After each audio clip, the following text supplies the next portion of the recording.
Now where were we? Ah yes, the Salvagers were rising like a phoenix from the ashes of the old world. But you know what they say about flying too close to the sun. The years 2056 to 2058 saw what folks called the Green Wave elections. The Green Salvation Party was rolling in like a tsunami, with Dr. Ayanna Red Cloud grabbing 18% of the vote for president, a showing that'd make old Teddy Roosevelt tip his hat. By 58, they had 7 state houses under their belt and 47 seats in Congress. It was enough to make the old guard break out in a cold sweat. With their newfound power, the Salvagers started pushing through laws faster than a prairie dog digging a burrow. The Decentralization Acts of 59 and 60 were like a stick of dynamite in the foundations of the old system. They gave birth to what they called freeholds, little pockets of Salvager paradise where folks could govern themselves and live off the land. By 65, you had 15 million Americans living in these freeholds, building the first arcology cities, great big self-contained communities that were supposed to be the future of sustainable living. But here's where things took a turn. See those same laws that let the Salvagers build their dream communities?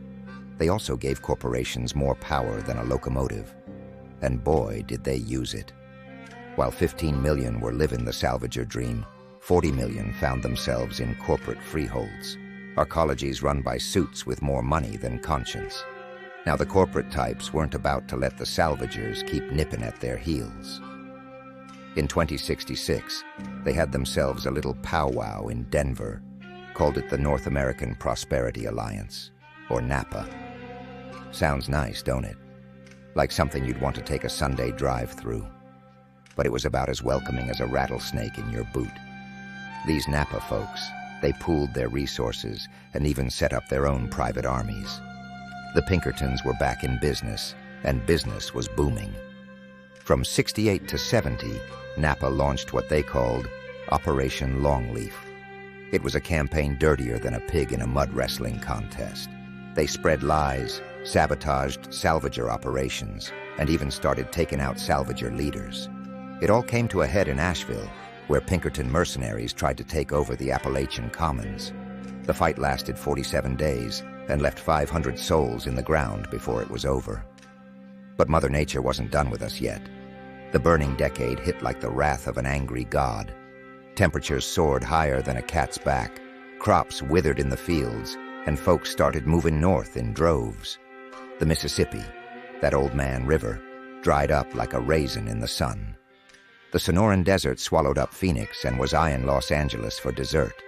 As if that wasn't enough, some fools in Europe and Asia decided to light off their nukes, spreading radioactive dust across the globe and punching holes in the ozone layer big enough to drive a truck through.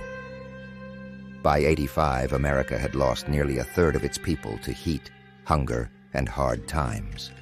But in the midst of all this chaos, the Salvagers saw their chance. They swept into power like a green tidal wave, taking control of the federal government and most of the states. They tried to change the rules of the game, stripping corporations of their power, and promising a fair shake for everyone. But when the Supreme Court tried to stop them, Salvager militias stormed the building and gave those justices their walk-in papers. It should have been their finest hour. But you know what they say about the best-laid plans of mice and men. The Salvagers had won the government, but they'd inherited a nation on its last legs. The corporations weren't about to roll over and play dead. They turned their arcologies into fortresses and dared the Salvagers to come and get them. What followed was a dance as old as time. Salvagers trying to take back what they saw as rightfully belonging to the people, and corporations scorching the earth rather than give an inch. By the dawn of the new century, the country was a shadow of its former self. The coasts were drowning in salt water, the Midwest was turning to dust, and most folks were scratching out a living from the dirt like their great-great-grandpappies had done. It all came to a head in 2102. The Salvager militias were running on fumes, and Napa saw their chance. They sent their metal men marching on Washington, and after 3 months of blood and fire, the Salvagers had to cut and run. The Pinkertons, acting more like vandals than victors, put the torch to the old city. And just like that, The United States of America, that grand old experiment in democracy, breathed its last. The Salvagers' dream of a green and just America went up in smoke with it. But if you think that's the end of the story, well, you don't know Salvagers. But that, my friends, is a tale for another time.